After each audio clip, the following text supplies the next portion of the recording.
zaman sekarang ini ya narik uang bisa lewat mana aja. Salah satu contohnya adalah lewat blog. Tapi membuat blog dari nol sampai bisa menghasilkan uang itu butuh perjuangan, guys. Terus gimana sih caranya kita bisa mendapatkan uang dari blog? Simak video ini sampai habis.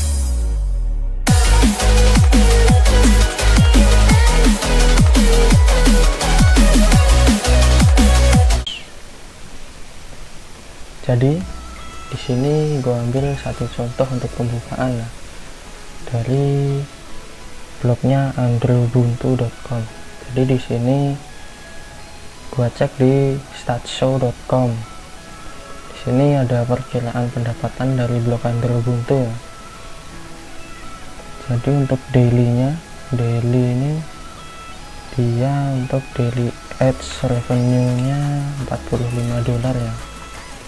Lalu untuk monthly ads revenue di kisaran $1.000, dan untuk yearly atau tahunan dia ada $16.000 ya. Jadi cukup mantap juga ya penghasilan dari blog ini. Apalagi kalau kita bisa ngembangin blog nggak cuma mendapatkan uang dari hasil iklan AdSense, tapi kita juga mengiklankan produk kita di blog kita tersebut. Wah, tambah gede lah penghasilan kita. Jadi untuk cara agar bisa mendapatkan penghasilan kayak gini di blog ini ada cukup banyak ya, dan nanti akan gue bahas semuanya di blog di channel ini ya. Maka dari itu kalian jangan lupa tinggalin jejak, klik tombol subscribe sama aktifin lonceng notifikasinya biar nanti kalian ada notifikasi tuh kalau gue ngupload video baru di channel ini. Jadi sudah banyak ya para blogger yang sudah bisa menghasilkan pundi-pundi uang dari blognya. Contohnya ini Androubuntu tadi udah gue bacain untuk daily, monthly, dan yearly ads revenue-nya. Jadi untuk tutorial ini gua berfokus untuk poin-poinnya aja, dan nanti untuk kedepannya gua akan kembangin lagi untuk poin-poin ini agar bisa lebih gampang dipahami ya. Jadi untuk pertama, agar kalian bisa mendapatkan uang dari blog itu ya, untuk kalian yang memulai blog dari nol atau baru membuat blog, gue saranin untuk membuat niche atau topik yang hanya satu topik di satu blog ya. Contohnya kalau kalian punya blog dan di dalamnya niche-nya kalian bidik adalah soal blogger, kalian bisa tuh buat tips blogger, tips AdSense, tips SEO, itu kan masuk di blogger ya. Jangan kayak gua gini blog gado-gado gini, kemungkinan untuk sukses tetap ada tapi perjuangannya lebih susah ya, karena blog yang satu satu topik di mata Google itu lebih spesial lah, karena Google akan lebih mudah untuk mengetahui apa sih blog ini dibuat untuk apa, artikelnya apa, dan nanti Google otomatis akan menempatkan blog tersebut di keyword yang sudah dibidik sesuai dengan niche atau topik blog tersebut. Jadi itu poin nomor 1 adalah tentukan niche atau topik blog. Jangan buat blog gado-gado seperti gua kayak gini ya. Terus untuk nomor 2, kalian juga harus sedikit modal sih untuk nomor 2 dan nomor 3 ini. Untuk nomor 2, usahakan kalian beli domain TLD, bisa .com, .xyz, dan lain-lainnya, tergantung ya modal kalian seberapa. Cari juga domain yang lagi ada diskon di penyedia domainnya ya. Untuk penyedia domain di Indonesia juga udah banyak kayak DewaWeb, ID Webhost, Domainisia. Kalau di blog ini domain gua ini kalau nggak salah gua beli dari Domainesia Domainesia sih seingat gua, karena udah lama nggak gua cek di penyedia hostingnya. Jadi untuk kenapa sih kita harus beli domain agar blog kita bisa sukses kayak blog-blog gede semacam Mas Timon, terus tadi ada yang ini Android Ubuntu dan lain-lain.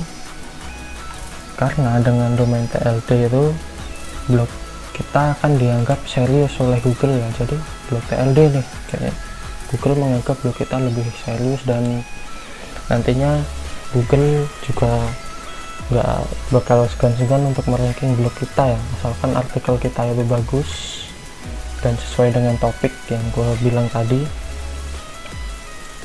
Jadi kalau kalian nggak percaya, coba kalian search di Google lah. Kalian search kata kunci yang mau kalian bidik, pasti kebanyakan di page 1 itu yang muncul blog dengan domain TLD. Untuk blog dengan subdomain kayak .blogspot.com atau .wordpress.com itu agak susah, tapi agak susah ya. Jadi kebanyakan domain TLD seperti ini. Ada .com, .xyz, yang paling banyak sih .com ya. Tapi untuk .com itu juga modalnya lumayan besar juga ya untuk beli domain .com. Jadi sesuaikan dengan budget kalian untuk domain ini. Yang ketiga adalah kalian wajib membeli template yang SEO friendly dan juga full responsive ya, full responsive. Kenapa harus template yang SEO friendly dan full responsive? Karena template yang SEO friendly itu sama Google dianggap lebih bagus ya, karena SEO, search engine optimization. Kalian tahu sendiri lah SEO itu gunanya apa buat blog kan. Itu bisa meningkatkan ranking blog kita di search engine seperti Google, Yahoo, Bing dan lain-lain. Dan kenapa harus full responsive?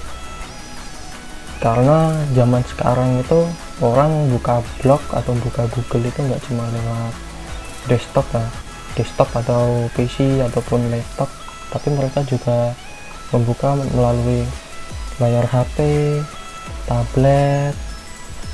Jadi kegunaan responsif itu tampilan blog ini bisa nyesuaiin sesuai ukuran layar yang sedang digunakan oleh views blog kita ya, atau visitor blog kita. Dan untuk template ini ada banyak pilihan ya untuk yang full responsive dan juga SEO friendly. Kalau template yang gua gunain ini template karya sugeng.id ya, yang namanya ViewMax buat kalian yang belum tahu. Ini dulu gua beli itu sekitar 150.000 ya.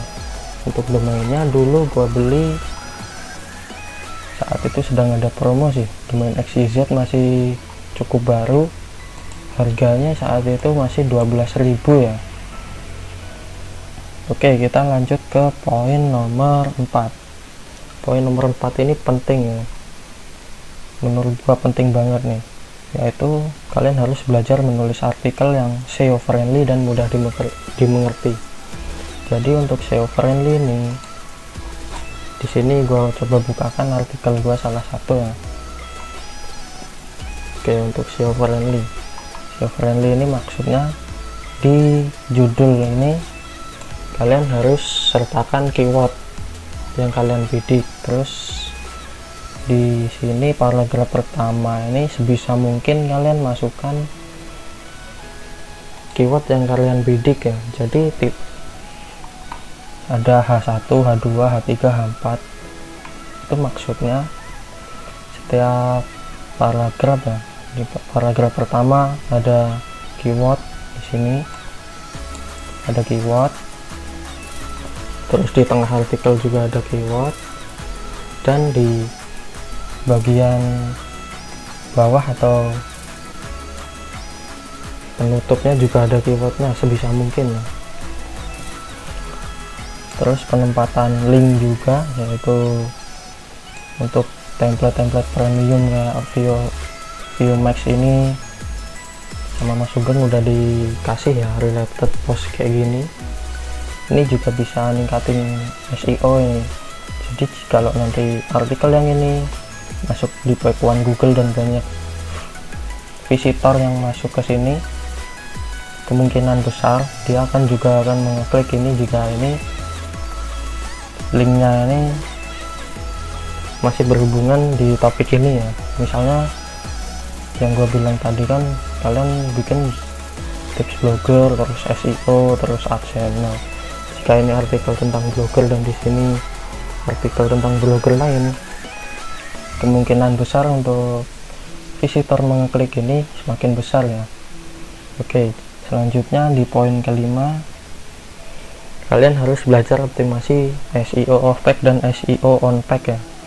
Jadi SEO off page dan on page ini berkaitan erat sama internal link yang ada di blog kalian dan juga external link yang nyangkut ke blog kalian ya. Yang biasa dibilang sih link dari website lainnya. Jadi untuk SEO off page dan on page ini, jika kalian benar menerapkannya, kalian akan mendapatkan ranking yang bagus di Google dan juga search engine lain. Untuk artikel SEO on page dan off page, kalian bisa klik di link yang ada di sini. Untuk on page-nya gue udah bikin, tinggal nanti untuk off page-nya gue susulin ya, akan gue buatin juga. Yang keenam ini, rajin update artikel. Jadi untuk update artikel ini gue saranin seminggu minimal 5 artikel ya untuk blog baru. Kenapa minimal seminggu 5 artikel? Karena dengan kalian setiap hari atau minimal seminggu 5 artikel kalian update itu, nanti Google akan semakin sering mengcrawl atau merayapi blog kalian ya, dan itu jadi poin pendukung agar blog kalian juga bisa naik rankingnya di mata Google atau search engine lain. Dan untuk rajin update artikel ini, kalian juga harus melihat cara penulisan ya, yang benar, tanda baca, besar kecil huruf, dan juga SEO nya tadi. Kalian harus belajar dulu tentang itu. Nanti jika kalian sudah bisa menerapkan, gue yakin blog kalian akan bisa di page 1 Google, dan artikel kalian banyak juga yang di page 1 Google ya. Dan nanti secara otomatis jika blog kalian ada di page 1, kalian akan mendapatkan banyak visitor. Dan jika blog kalian sudah dimonetize menggunakan platform iklan seperti Google AdSense, penghasilan kalian juga akan besar ya.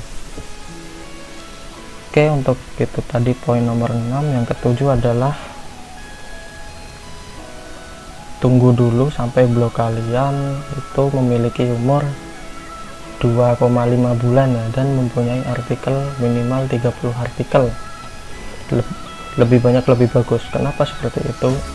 Karena AdSense juga memiliki kriteria tersendiri untuk menerima suatu blog untuk berpartner dengan Google AdSense.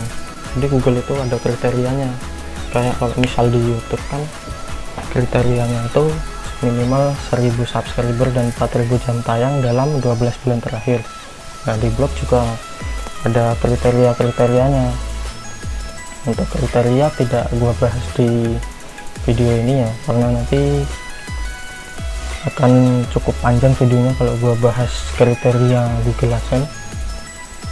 Dan untuk poin terakhir, kalian bisa mendaftarkan blog kalian ke Google AdSense, ataupun kalian bisa mengiklankan produk kalian di blog kalian jika blog kalian sudah memiliki visitor yang cukup banyak. Kenapa mengiklankan produk kalian di blog? Karena kalau visitor kalian banyak, misalnya ya, kalian pasang di sini banner untuk promosi produk kalian, nanti akan banyak yang lihat dan akan kepo. Dan kalau Google AdSense kenapa harus banyak? Karena sistem dari Google AdSense itu pembayarannya adalah cost per klik dan cost per mil. Jadi untuk cost per klik itu kalian akan dibayar setiap ada orang yang ngeklik iklan, ataupun kalian akan dibayar, dan untuk cost per mil kalian akan dibayar setiap 1000 tayangan iklan yang ada di blog kalian. Jadi itulah pentingnya jika kalian punya visitor yang banyak di blog kalian, otomatis penghasilan kalian juga akan besar ya. Dan itu sudah terbukti di blog-blog besar yang di sini sudah gua cek ya. Tadi untuk Android Ubuntu ini yang kedua ada dari ignial.com ya. Di sini untuk ignial.com dailynya ada 28 US dollar, itu cukup banyak nih untuk hariannya.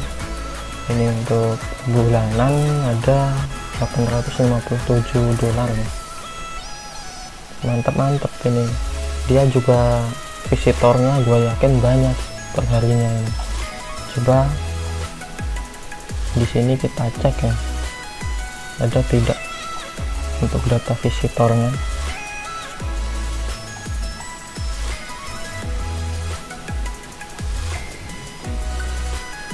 Untuk Ignial ini visitornya datanya tidak ada. Kita di sini ada juga untuk nasibahmedia.com, untuk penghasilannya ada. Untuk Nasibah Media ini dia tidak memasang iklan ya di blognya. Padahal jika dilihat di sini di topiknya, di sini ada juga untuk niche atau kategori yang iklannya atau cost per untuk biaya iklannya ini cukup besar-besar. Oke, di sini kita coba Teknosaurus ya. Nah, di sini untuk Teknosaurus di sini ada ya yearly ADS revenue 3000 US dollar, untuk dailynya 10 US dollar. Oh, tadi gue salah ya. Di sini ada daily page view sama daily visitor ya. Di sini ada dua perbedaan. Untuk daily page view ini adalah besarnya orang yang mengunjungi salah satu halaman di blog kita. Kalau untuk daily visitor ini data orang yang mengunjungi blog kita ya. Jadi itu bedanya page view sama visitor. Untuk Android Ubuntu tadi dailynya 15.000 untuk page view nya, untuk daily visitornya 7.000. Cukup banyak juga untuk mendapatkan penghasilan yang 45 dolar ini. Dan yang terpenting, jika kalian sudah diterima AdSense itu tetap harus rajin upload ya, karena kalau nggak upload nanti bisa berpengaruh di ranking blog kalian di search engine. Oke, di sini ada lagi untuk petani kode ya. Di sini untuk dailynya 52 dolar, monthly-nya 1000 dolar. Cukup banyak juga nih. Mantap lah. Coba kita ke petani kode ya.